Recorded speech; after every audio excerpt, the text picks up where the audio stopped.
Welcome to Pioneer Counseling. This is another learning module. Today we're going to learn about the ACEs questionnaire. ACEs stands for Adverse Childhood Experiences.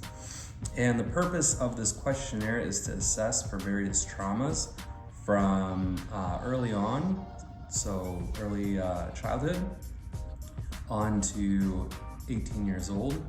You're assessing for various things that may have happened that impacted the person.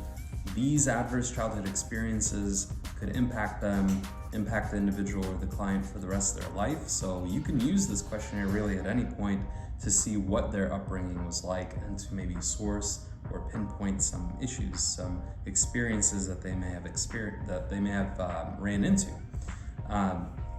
So a little bit about this questionnaire. It has a list of questions and they're simply answering yes or no. In order for it not to come across as just robotic, try to interweave this in a dialogue throughout the session. You really don't want to just be robotic when it comes to things like trauma or adverse experiences. So you're really trying to evoke some answers, but you're not really trying to evoke the memory or the full impact or the emotion, the full emotion that comes with that memory.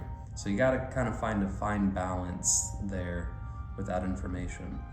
So these things generally include physical abuse, sexual abuse, emotional abuse, physical neglect, emotional neglect, any sort of mental illness they may have experienced, or memories that are associated with mental illness, perhaps divorce, substance abuse. These are some of the top elements of those. I am also going to cover some preventing measures or some implementations or strategies, approaches that you can use for preventing these adverse experiences in childhood. But first, let's go through the questionnaire.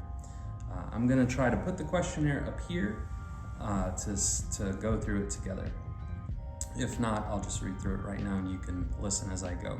So while you were growing up during your first 18 years of life, so already kind of unpacking a big question, did a parent or other adult in the household often swear at you, insult you, put you down, humiliate you, or did they act in a way that made you afraid that you might be physically hurt?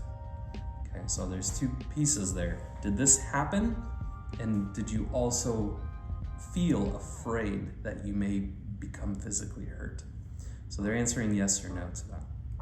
Did a parent or other adult in the household often push, grab, slap, throw anything at you, or ever hit you so hard that you had marks or you were injured? So answering yes or no to that. Third question, did an adult or person at least 5 years older than you ever at all touch or fondle you, or have you touched their body in a sexual way? So did they do this to you, or did they make you do that to them? Or attempt or actually have any sort of intercourse, oral, anal, vaginal intercourse with the client? They're marking yes or no. So these are some pretty heavy questions pretty immediately. Professionality is important, but you also have to be relational, gracious, non-judgmental, etc. Non-biased. The fourth question, did you often feel that no one in your family loved you or thought you were important or special?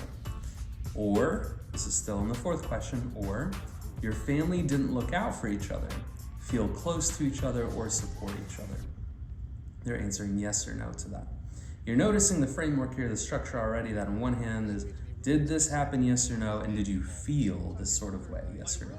So whether it's this one or this one, you're answering yes or no. Number 5, did you often feel that you didn't have enough to eat, didn't have enough to wear, or you had to wear dirty clothes and had no one to protect you? Or your parents were maybe too drunk or high under the influence to take care of you, or take you to the doctor if you needed it? So you're marking yes or no to that. Number 6, were your parents ever separated or divorced? Yes or no? Number 7, were any of your parents or other adult caregivers often pushed, grabbed, slapped, or had something thrown at them? Or sometimes or often kicked, bitten, hit with a fist, or hit with something hard? Or ever repeatedly hit over at least a few minutes, or threatened with a gun or a knife. So these get very specific. So you can understand how asking or answering these sorts of questions might evoke some emotion. Number 8, did you live with anyone who was a problem drinker or alcoholic, or who used street drugs? Answering yes or no to that. Was a household member, this is number 9, was a household member depressed or mentally ill, or did a household member attempt suicide? Yes or no. And then finally, number 10, did a household member go to prison? Has anyone been incarcerated in your family? Yes or no. Remembering from early memories up to 18 years old. So then you total up the yeses and you're able to score. So for scoring, for each of the 10 questions on the questionnaire, the individual will give a yes or no answer. When scoring, each yes will be given 1 point. These points will be tallied to determine the individual's overall score. So that score is either going to be low or is going to be high, and you'll be able to tell just how much impact this has on their life, how much trauma they've had in their life. It doesn't necessarily value one experience heavier than the other. It just tells you overall how many experiences that they have. So that is the questionnaire, and it gives you an assessment. Now, preventing these adverse childhood experiences. We're going to look at strategy, and we're going to look at approach. We're going to do that in the next video.